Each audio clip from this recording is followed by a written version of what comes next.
Bonjour et bienvenue sur la cuisine des louchas, j'espère que vous allez bien les amis. Encore une fois, mes envies de vite fait et frais me poussent vers des recettes de l'enfance. Aujourd'hui c'est le gâteau à la semoule sans cuisson au four. Hyper facile avec des ingrédients du placard qu'on peut réaliser les yeux fermés, découvrant ce nouveau gâteau que je vous propose aujourd'hui. Ce gâteau va être réalisé soit à la casserole, dans une petite marmite, vous mettez du lait et vous le parfumez selon votre goût. Ça peut être du citron comme ça peut être de la vanille. Et on va venir mettre du sucre roux, de la cassonade, le sucre de votre choix. Vous pouvez sucrer à votre envie, selon vos goûts. Et on va rajouter de la semoule. Alors mettez de la semoule moyenne ou fine. Le choix de la semoule reste aussi en fonction de ce que vous avez à la maison. Moi je mets la semoule moyenne, mais après vous pouvez mettre la fine. Il m'arrive de mettre de la fine, ça passe aussi. On va venir mélanger dans un premier temps hors du feu. Et après, on va venir déposer notre grande casserole et on va la laisser cuire. On va baisser le feu et verser petit à petit, ou plutôt mélanger petit à petit. On va tourner continuellement, soit avec une maryse, soit avec le fouet, le temps que le mélange épaississe.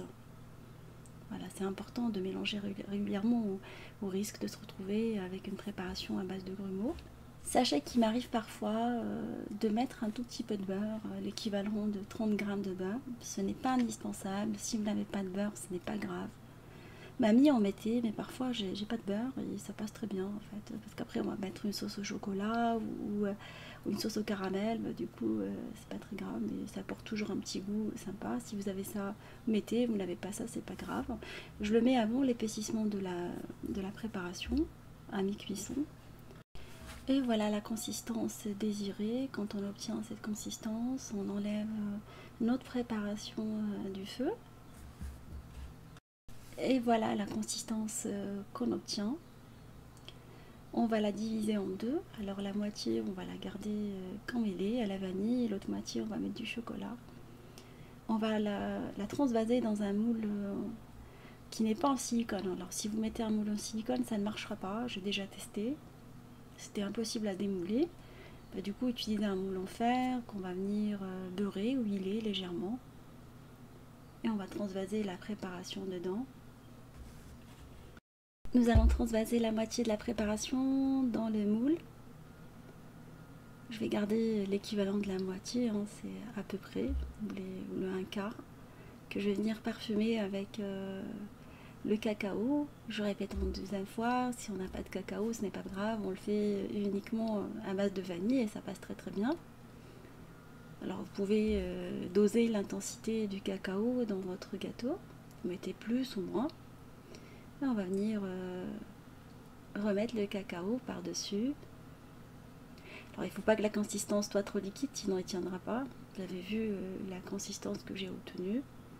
À feu très doux bien évidemment, sinon on risque de brûler le lait et le reste. On va le couvrir et le garder au frais pendant au moins 4 heures avant de le présenter, avant de le servir, bien frais. Et vous venez le transvaser par-dessus une assiette.